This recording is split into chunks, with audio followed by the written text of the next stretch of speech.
Kemerdekaan tanah Melayu, ia tak berlaku dalam sekelip mata tau. Ia dibina, langkah demi langkah. Dan asasnya, sesuatu yang kita mungkin tak sangka, pilihan raya. Jom kita selami macam mana proses mengundi ni yang nampak biasa-biasa je, sebenarnya jadi kunci yang buka pintu kepada kemerdekaan kita. Pernah tak anda terfikir macam mana sebuah peti undi yang ringkas tu boleh jadi kunci kepada kebebasan sesebuah negara? Itulah persoalan besar yang kita akan rungkai hari ini. Bermula dari langkah yang paling awal sekali. Okey, semuanya bermula dengan satu ujian. Betul, satu ujian besar. Sebelum British bersetuju untuk lepaskan kuasa, Tanah Melayu kena buktikan satu benda yang sangat penting, yang kita ni mampu tadbir negara kita sendiri. Dan soalan peperiksaan terbesar tu datang dalam bentuk pilihan raya. Jadi, apa sebenarnya pilihan raya ni? Ia bukan setakat pangkah kertas undi tau. Ia satu proses yang rasmi yang memang dah ditetapkan dalam Perjanjian Persekutuan 1948. Anggaplah ia macam satu pelan peralihan kuasa secara damai dan yang paling penting, inilah caranya untuk rakyat biasa bersuara buat kali pertama secara rasmi. Tapi proses ni tak berlaku serentak satu Malaya ya. Ia dimulakan sikit-sikit secara berperingkat. Macam test run lah. Mula-mula di Georgetown tahun 1951, lepas tu Kuala Lumpur tahun 1952 dan akhirnya barulah diperluas ke seluruh negeri menjelang 1954. Setiap pilihan raya kecil ni sebenarnya macam sesi latihan persediaan penting sebelum perlawanan akhir. Dan dekat sinilah satu formula ajaib ditemui. Semasa pilihan raya Perbandaran Kuala Lumpur tahun 1952, satu gabungan politik yang baru ditubuhkan, iaitu antara UMNO dan MCA yang kita kenal sebagai Perikatan, berjaya menang 9 daripada 12 kerusi.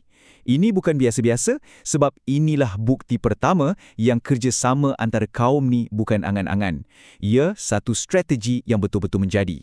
Dan formula ni nampaknya bukan nasib je. 2 tahun kemudian, bila pilihan raya peringkat negeri diadakan, Perikatan buat lagi. Tapi kali ini, skalanya jauh lebih besar. Mereka sapu bersih 226 daripada 268 kerusi. Mesejnya dah terang lagi bersuluh, rakyat di seluruh Tanah Melayu memang boleh terima model perkongsian kuasa ni. Baiklah, bila dah menang di peringkat bandar dan negeri, keyakinan para pemimpin kita pun melonjak kan. Jadi mereka mula tuntut benda yang lagi besar, iaitu pilihan raya untuk seluruh persekutuan. Dan sinilah bermulanya fasa rundingan yang memang getir. Isu paling panas dalam rundingan ni, pasal perwakilan. Senang cerita, pihak British cadangkan cuma 44 orang ahli Majlis Perundangan Persekutuan atau MPP dipilih oleh rakyat.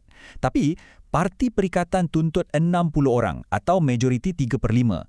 Kenapa beza angka ni penting sangat? Sebab ia penentu sama ada kerajaan nanti akan dikawal oleh wakil pilihan rakyat atau orang-orang yang dilantik oleh British. Bila rundingan dalam negara dah sampai jalan buntu, pemimpin Perikatan ambil satu langkah yang cukup berani. Pada April 1954, satu rombongan yang diketuai oleh Tunku Abdul Rahman terus terbang ke London. Tujuannya? Untuk berunding secara berdepan dengan kerajaan British. Misi mereka cuma satu, buktikan yang mereka serius dan tuntut mandat yang sebenar bagi pihak rakyat Tanah Melayu. Rundingan di London tu berhasil! Dan sekarang, pentas dah pun siap sedia untuk acara kemuncak yang ditunggu-tunggu. Pilihan Raya Umum Persekutuan yang pertama dalam sejarah Tanah Melayu pada 27 Julai 1955. Pilihan raya ni bukan calang-calangnya. Ia satu operasi yang sangat besar dan teratur. Mula-mula, 52 kawasan pilihan raya ditetapkan. Lepas tu, pendaftaran pengundi dibuka. Kemudian, ada hari penamaan calon, diikuti dengan tempoh berkempen selama 45 hari. Semuanya dirancang rapi untuk pastikan proses ni telus, adil dan diiktiraf oleh semua. Dan sambutannya memang luar biasa. Bayangkan seramai 1.28 juta orang mendaftar untuk mengundi. Ini satu angka yang besar pada waktu tu. Dan ia menandakan satu perubahan besar. Buat pertama kalinya, nasib negara bukan lagi ditentukan di London, tapi di tangan rakyat biasa macam kita semua. Kalau kita tengok pecahan pengundi masa tu, kita akan faham kenapa strategi Perikatan tu sangat bijak. Majoriti besar, 84.2% pengundi adalah orang Melayu. Jadi kerjasama dengan komuniti Cina dan India jadi sangat penting. Ia macam satu isyarat yang jelas. Hey, suara anda semua penting dan kita akan bina negara ini bersama-sama. Dan bila tiba hari pengiraan undi, keputusannya memang mengejutkan semua orang.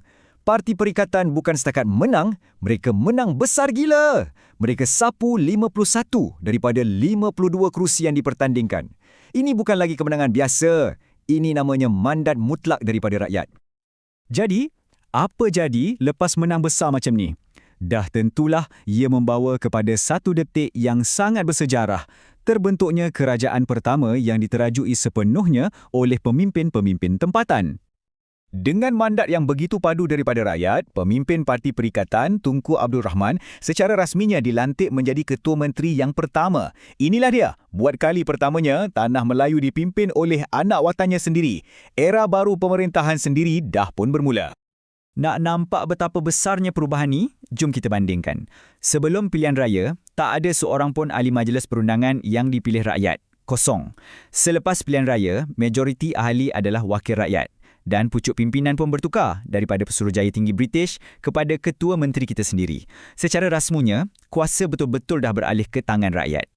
Okey, jadi mereka dah ada kerajaan sendiri. Apa yang mereka buat dengan kuasa tu, jom kita tengok apa legasi yang mereka tinggalkan. Legasi yang membentuk negara kita sampai ke hari ni. Langkah pertama Tunku, bentuk kabinet. Barisan 10 orang menteri ni bukan sekadar jemaah pentadbir biasa tau. Mereka adalah simbol. Dengan adanya wakil dari pelbagai kaum, ia membuktikan yang janji perkongsian kuasa masa kempen dulu bukanlah cakap-cakap kosong.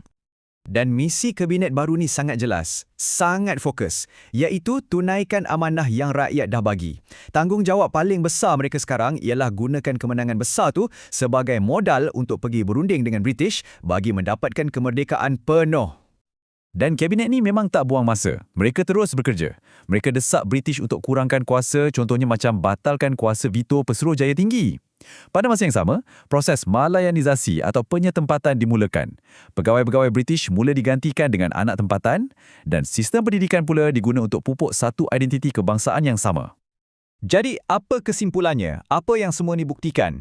Ia buktikan satu perkara yang sangat-sangat penting. Sebuah kerajaan yang dibina atas dasar tolak ansur, kerjasama dan perkongsian kuasa antara kaum memang mampu dan layak untuk memimpin negara ke arah kemerdekaan. Jelas sekali, pilihan raya 1955 telah meletakkan asas kemerdekaan kita. Asas yang dibina atas perkongsian kuasa dan pilihan demokratik. Persoalannya untuk kita renungkan hari ini ialah, adakah prinsip-prinsip yang sama masih menjadi teras yang membentuk negara kita sekarang? Fikir-fikirkan.